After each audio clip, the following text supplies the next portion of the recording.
चलिए, कक्षा 7वीं का गणित विषय का 8 ग्रेड का अध्याय 1 पूर्णांक। हम देखेंगे पूर्णांक क्या होता है। माइनस वाली संख्याएं, ऋणात्मक संख्याएं, धनात्मक संख्याएं, जीरो सम्मिलित हो, इन संख्याओं को बोलते हैं पूर्णांक संख्या। अब पूर्णांकों के योग और व्यकलन के अंतर्गत गुण क्या है वो देखेंगे हम। योग के अंतर्गत समृद्ध गुण, जब दो या दो से अधिक पूर्णांकों को जोड़ा जाता है तो हमें एक पूर्णांक ही प्राप्त होता है। देखिए, हमने दो को जोड़ा तो हमें एक पूर्णांक प्राप्त हुआ। अब वो धनात्मक ऋणात्मक कोई भी संख्या हो सकती है। अब हम देखेंगे व्यकलन के अंतर्गत समृद्ध गुण, जब एक पूर्णांक को दूसरे पूर्णांक से घटाते हैं तो हमें एक पूर्णांक ही प्राप्त होता है। ये देखिए, -2 से हम घटा रहे हैं -5 को, तो ये माइनस माइनस प्लस हो जाएगा। +5 से -2 को घटाएंगे तो 3 आएगा, ये भी एक पूर्णांक है। मतलब हम जोड़ेंगे तो भी पूर्णांक प्राप्त होगा, घटाएंगे तो भी हमें पूर्णांक प्राप्त होगा। -2 से हमने -2 को घटाया तो हमें 0 प्राप्त हुआ, ये एक पूर्णांक है। पूर्णांकों के योग के अंतर्गत क्रम विनिमय गुण, अब ये क्रम विनिमय कॉम्यूटेटिव प्रॉपर्टी, जब एक या दो को जोड़े तो 3 प्राप्त होता है, 2 में 1 को जोड़े तो भी 3 प्राप्त होता है। मतलब 1 में 2 को जोड़े या 2 में 1 को जोड़े, हमें 3 ही प्राप्त होगा। दो पूर्णांकों को किसी भी क्रम में जोड़ा जाता है, संख्या के इसी गुण को क्रम विनिमय, मतलब उसका आप क्रम बदल सकते हैं लेकिन आंसर वही आएगा। इधर रख के 2 को जोड़ दें या इधर रख के 2 को जोड़ दें तो उत्तर समान आएगा। ये देखिए, 3 4 और 4 3 7 ही आ रहा है। -3 -2 -2 -3 -5 ही आएगा। a+b लिखें या b+a, यहाँ a और b क्या है, पूर्णांक है। सहचर्य गुण, एसोसिएटिव प्रॉपर्टी, बच्चे सहचर्य गुण क्रम विनिमय नियम का पालन करता है। पूर्णांक संख्याओं के सहचर्य गुण के प्रयोग से संख्याओं के समूह को बदल कर प्रश्न को आसान बनाकर उसे हल किया जा सकता है। जैसे कि देखिए, यहाँ -5 है, जोड़ रहे हैं हम कोष्टक में -3 और -2 को जोड़ रहे हैं। अब हमने क्या किया, ये कोष्टक के बाहर था, हमने कोष्टक के अंदर -5 और -2 को ले लिया और 3 को बाहर कर दिया, तो भी हमारा उत्तर क्या आ रहा है, दोनों में -10 आ रहा है। हम इस तरह a प्लस कोष्टक में b+c लिखें या a+b कोष्टक में और +c लिखें। यहाँ a b c तीनों क्या है, योज्य तत्समक। बच्चों, जब हम किसी पूर्णांक में 0 को जोड़ते हैं तो हमें वही पूर्णांक प्राप्त होता है। देखिए, किसी भी संख्या में अगर हम 0 को जोड़ते हैं, चाहे वो 1 हो, 2 हो, -100 हो, -50 हो या लाख हो, हमें वही संख्या प्राप्त होती है। अतः 0 पूर्णांकों के लिए एक योज्य तत्समक है। पूर्णांकों का गुणन, बच्चों, जब 2 या 2 से अधिक पूर्णांकों का गुणन किया जाता है तो उसका हल भी हमें पूर्णांक ही प्राप्त होता है। देखिए, 2 में 3 का गुणा करेंगे 6 प्राप्त होगा, -2 में -3 का गुणा करेंगे तो भी हमें 6 प्राप्त होगा।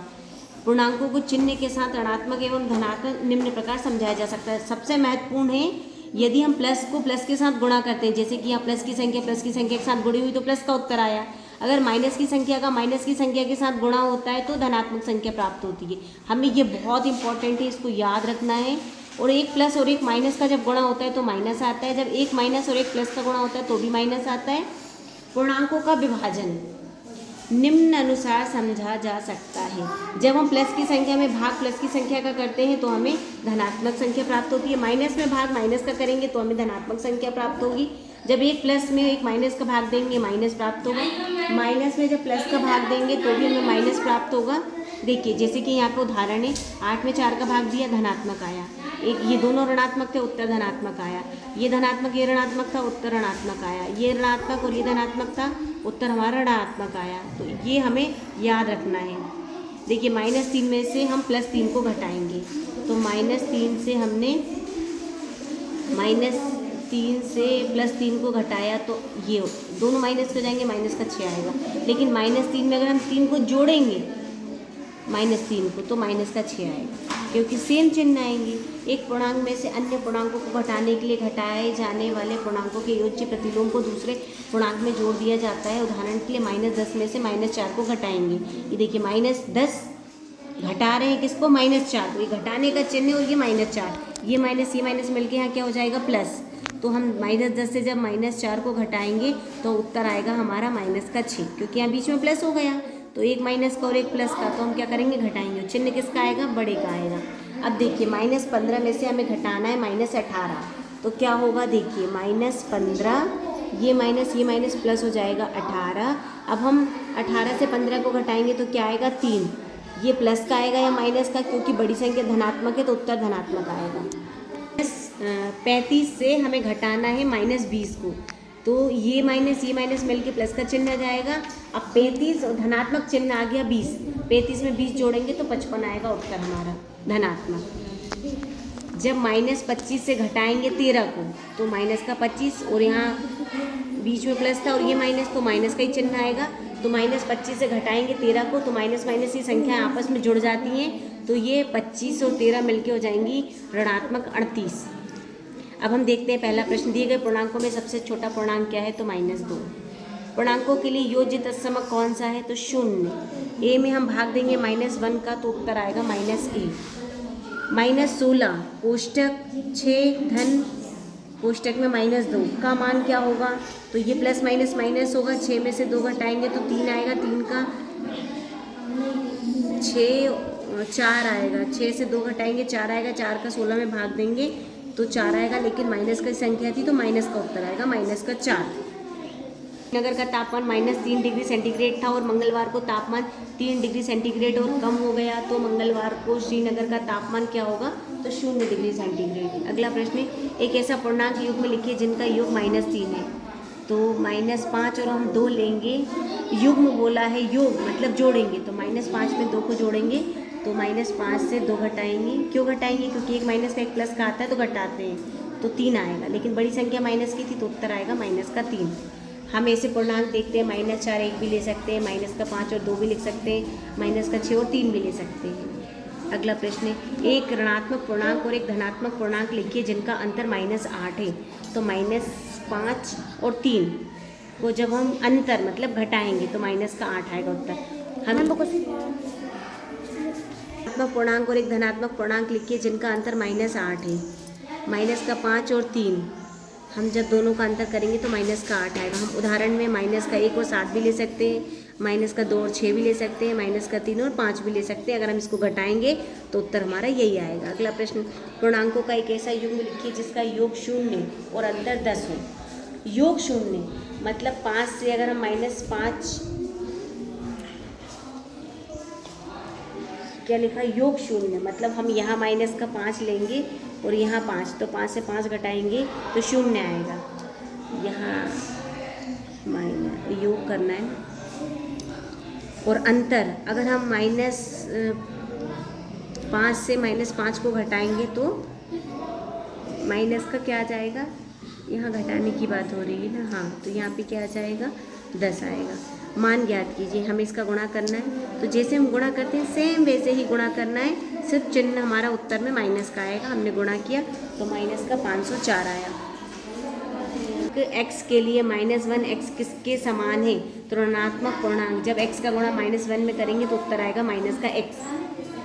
अगला प्रश्न है, दोपहर 12 बजे तापमान 0 से 10 डिग्री सेंटीग्रेड ऊपर था, यदि यह आधी रात 2 डिग्री सेंटीग्रेड प्रति घंटे की दर से कम होता है तो किस समय तापमान 0 से 4 डिग्री सेंटीग्रेड होगा। आधी रात को तापमान क्या होगा, दोपहर 12 बजे तापमान क्या था, तो 10 डिग्री सेंटीग्रेड था, और हमारा लक्ष्य क्या है, -8 डिग्री सेंटीग्रेड। तापमान में कुल गिरावट कितनी आई है, 10 था हमारा, और -8, तो ये हो गया कितना, 18 डिग्री सेंटीग्रेड। तापमान गिरने की दर क्या है, तो 2 डिग्री सेंटीग्रेड प्रति घंटा।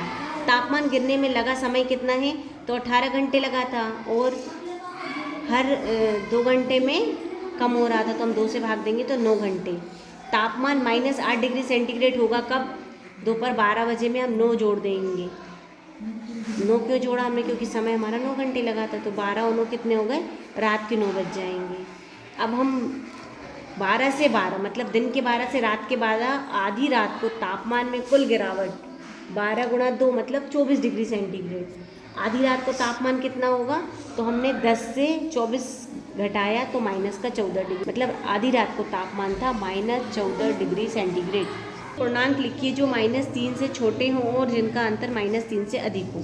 देखिए -6 और -4 लिया हमने, जब इनका अंतर करेंगे तो उत्तर आएगा -2 जो कि -3 से अधिक है। एक और हम उदाहरण लेते हैं, -4 और -5, जब इसे हम अंतर करेंगे घटाएंगे तो उत्तर आएगा 1 जो कि -3 से बड़ा है। इस प्रकार से हम -4 -5 भी ले सकते हैं, -5 -6 भी ले सकते हैं, -6 और -7 भी ले सकते हैं।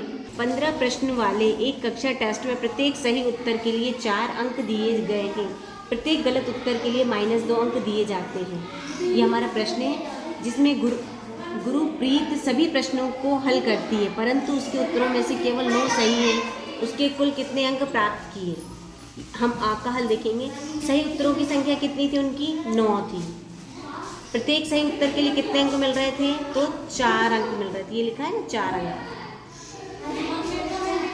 सही उत्तरों से प्राप्त कुल अंक कितने हो गए? तो 9 सही थे और 4 अंक मिल रहे थे। 9 चौको 36। हाँ, यहाँ पे 36 आएगा। गलत उत्तरों के लिए 15 में से 9 घटा दे। 9 सही थे ना, तो कितने गलत उत्तर थे? 6। कुल प्रश्न कितने थे? 15। तो गलत उत्तरों की कुल कितने अंक मिल रहे थे? -2। तो 6 के लिए कितने मिलेंगे? तो 6 दूनी 12 माइनस के 12। कुल अंक कितने हो गए? तो सही उत्तरों से प्राप्त अंक और गलत उत्तरों से प्राप्त अंक तो ये थे 36 और 36 में से जोड़ दिया हमने -12। तो 6 में से 2 गए, कितने आएंगे? 4। और 3 में से 1 घटाएंगे तो कितने आएंगे? 2। और धनात्मक आएगा, मतलब उत्तर आएगा हमारा 24। यहाँ पे आएगा 24। गुरुप्रीत जो थे उसको कितने अंक मिले थे? तो 24 अंक मिले थे। अब दूसरा प्रश्न है, उसके एक मित्र ने सभी प्रश्न हल किए जिसमें से केवल 5 सही हैं। उस मित्र के प्राप्त अंक कितने होंगे? तो सही उत्तरों की संख्या कितनी थी? 5। प्रत्येक के लिए कितने अंक मिल रहे थे? तो 5। कुल अंक कितने हो गए? तो 25। गलत उत्तरों की संख्या तो 15 थे कुल प्रश्न और 5 सही थे, तो गलत वाले आ गए 10। कुल प्रश्न कितने हो गए? 15। गलत के लिए कितने अंक मिले थे? -2। कुल अंक कितने हो गए? तो -2 में 10 का गुणा करेंगे तो -20। कुल अंक कितने हो गए? तो सही अंक और गलत अंक को जोड़ देंगे। सही अंक कितने थे? 25। गलत अंक कितने थे? तो -20। 25 से -20 को घटाएंगे तो उत्तर आएगा 5। तो उस मित्र ने कितने अंक प्राप्त किए? तो 5। अगला प्रश्न, बहुमंजिला इमारत में ज़मीन से ऊपर 25 मंजिलें हैं और प्रत्येक की ऊंचाई 5 मीटर है। ज़मीन के नीचे भी 3 तल हैं और प्रत्येक की ऊंचाई 5 मीटर है। इमारत की लिफ्ट 1 मीटर प्रति सेकंड की गति से चलती है, तो एक व्यक्ति को ज़मीन से 50 मीटर की ऊंचाई से दूसरे मंजिल पर पहुंचने में कितना समय लगेगा? प्रत्येक मंजिल की ऊंचाई है 5 मीटर। 50 मीटर की ऊंचाई पर स्थित मंजिल बराबर कितने हो गए? 50 मीटर बटे 5 मीटर। तो 10वीं मंजिल, कितनी मंजिल हो गई? 10वीं मंजिल। दूसरे मंजिल की ऊंचाई कितनी थी? तो 2 मंजिल मतलब एक मंजिल 5 मीटर, तो 2 मंजिल 10 मीटर। लिया गया समय, लिफ्ट की गति बराबर दूरी बटे समय होता है, समय बराबर दूरी कितनी थी? 40 मीटर, क्योंकि दूसरी मंजिल को हटा दिया ना, तो 20 में से 10 घटाएंगे तो कितने आएंगे? 40। 40 में हम भाग देंगे किसका? 1 का, तो कितना आएगा? 40। मतलब एक व्यक्ति को ज़मीन से 5वीं मंजिल से दूसरे मंजिल में पहुंचने में 40 सेकंड का समय लगेगा।